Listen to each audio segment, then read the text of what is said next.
دوستان، پرورش انواع درخت در حیاط خونه خودم از گیل ژاپنی، عناب، زردون و گردو، پوست کاغذی، انار شیرین،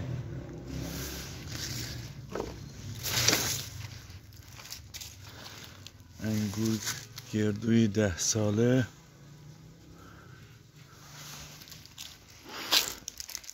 بازم گردوی پوست کاغذی، انار شیرین، توت 2 ساله، توت 2 ساله،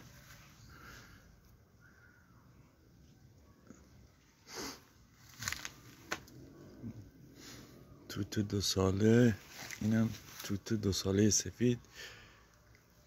این توت 2 ساله مشکی، اینم انجیر گلابی، اینم انجیر سفید کوچک، انجیر ژاپنی،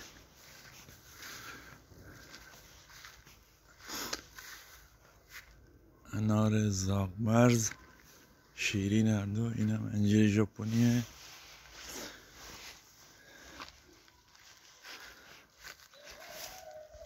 این انجیر سفید هم پس پاییزم بار میده،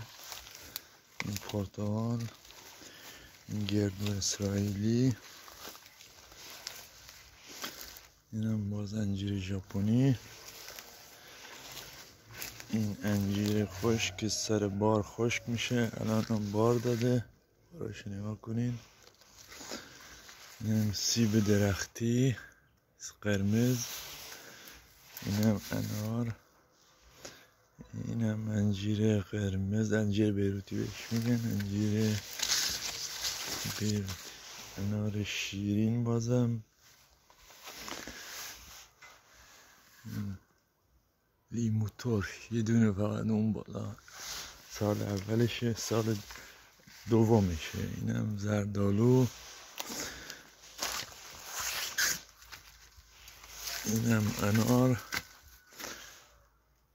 اینم که پرتقال یافا، ماشاءالله.